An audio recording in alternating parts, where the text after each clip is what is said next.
Well, today I'm going to explain what happened yesterday. I went down to you read that? Unisource? That's the electric company. And I actually got to sit in an engineer's office and find out what I need to do. So I made a list of things. The first thing we need to do is email him. It's actually not for him, it's for the head engineer. But email him a plan of why I can't put their solar meter next to my standard meter. As you might remember from the last video, it's 25 feet away and their maximum limit's 10 feet away. So you have to write up like a proposal.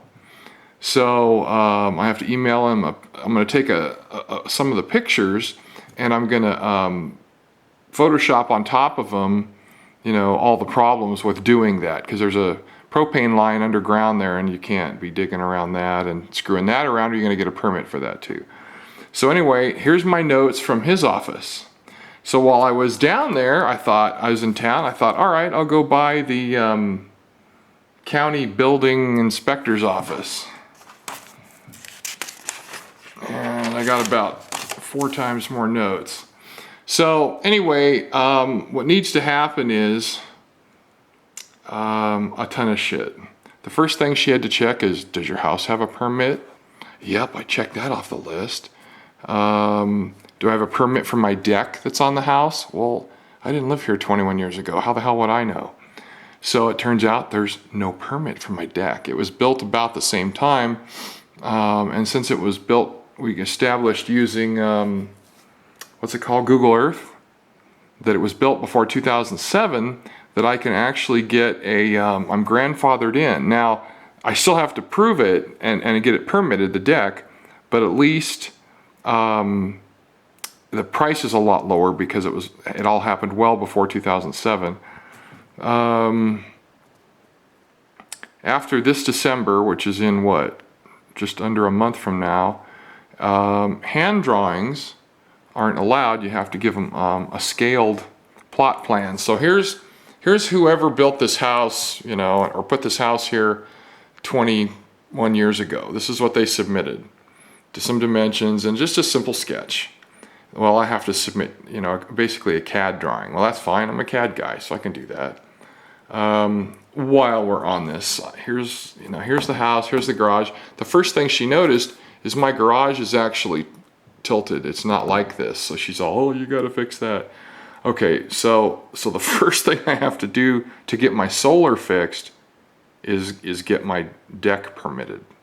Okay, are you following me here? Holy shit. Okay, so then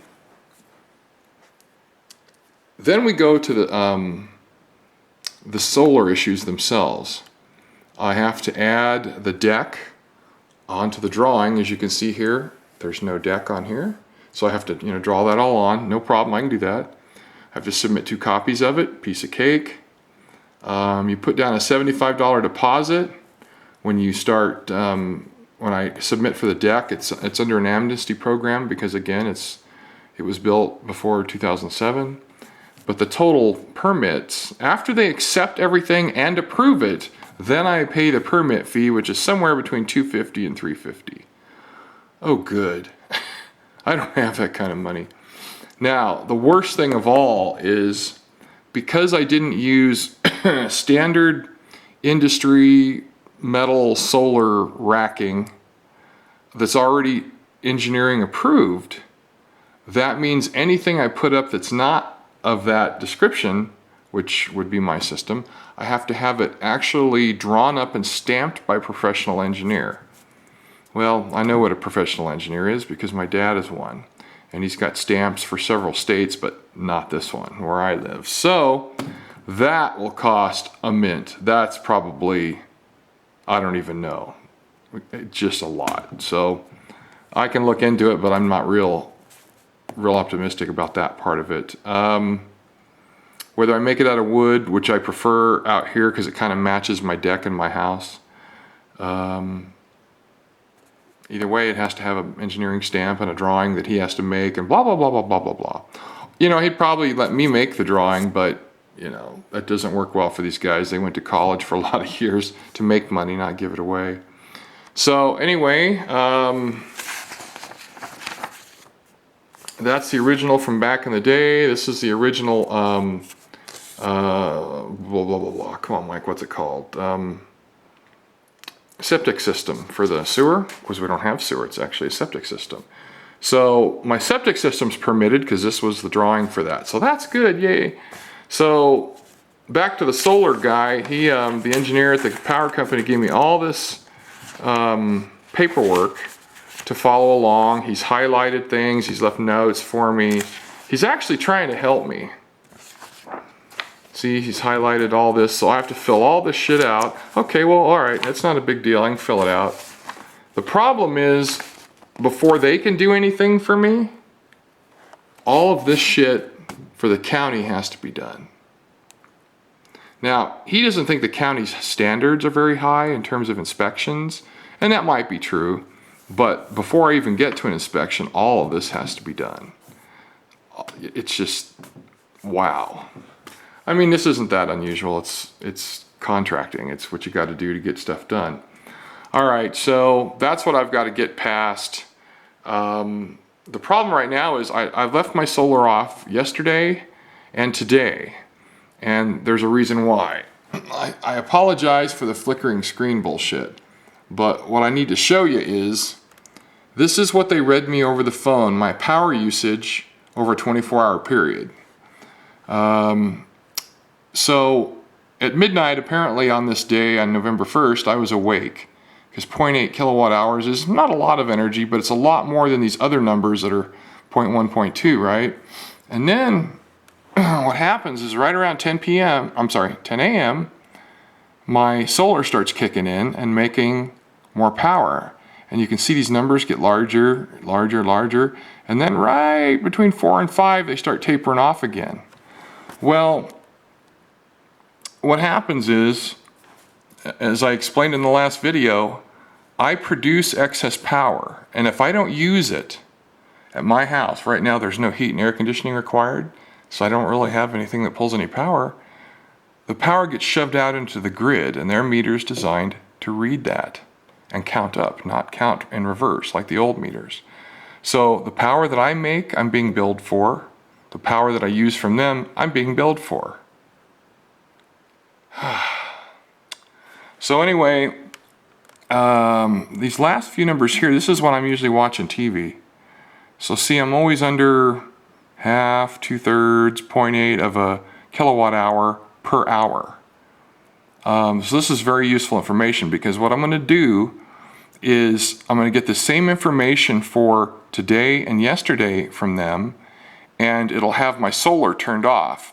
So these numbers should stay small all the way up until I start watching TV again, which is usually right around 6 p.m. So you can see the numbers pick up a little. It's not real high.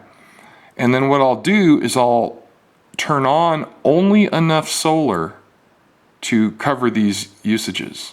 That way there's not much excess, and I don't have to pay a fortune for it.